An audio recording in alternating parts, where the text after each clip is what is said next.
Journal. Well, YouTube and the rest of Google staff showing their love for the company. Employment site Glassdoor out with its annual list of the 50 best places to work, and this is according to employees.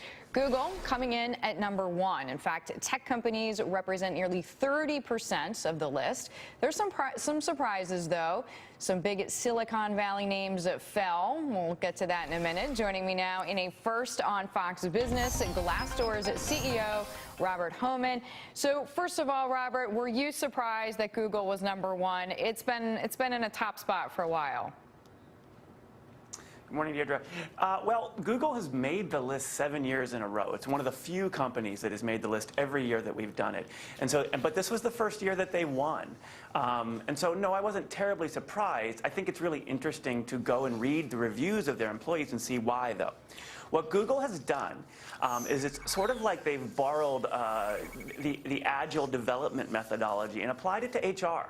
They're interviewing their employees frequently, and then they're trying to respond very rapidly to what they need. And what they heard Googlers needed as the employee base ages is more support in work-life balance. So Google increased maternity leave, they introduced paternity leave, they've revamped on-site daycare, and as a result, employees are basically saying they feel like they have more support than ever to basically have a life and also give their best to Google, and that earned them the #1 spot this year. Although people who know the Valley well, Peter Thiel included, say, of course Google can afford to be generous because it is a monopoly. We know they're having to take that on, that moniker, if you like, in Europe. Who else made the cut, Robert?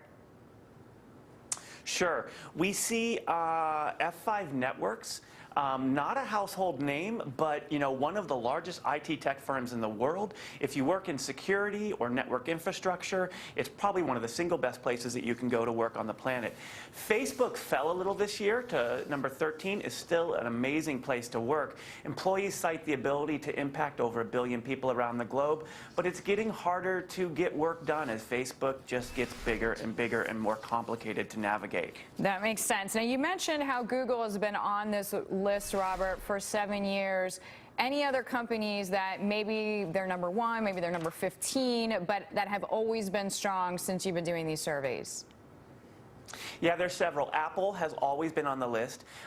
They have consistently been in the mid-30s out of 50. This year they moved up into the mid-20s. And I think what's interesting is we've all been holding our breath to see whether Tim Cook would be able to keep Apple as innovative and as an amazing place to work as it had been in the jobs years.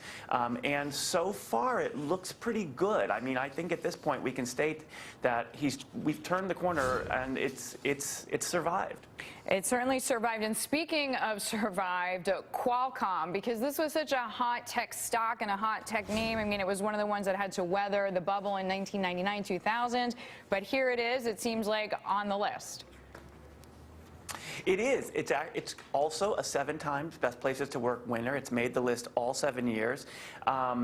Employees cite a very competitive comp package, fantastic benefits, fully covered health insurance, and they really appreciate the collaborative environment. They are a type A, very aggressive culture, but more than most, they value working in teams, and that resonates with their employee base. So one that I felt like was noticeable by absence is Twitter. What's going on? Yeah. Well, so Twitter is still an above-average company. Let's start there in terms of its ratings and rankings on Glassdoor.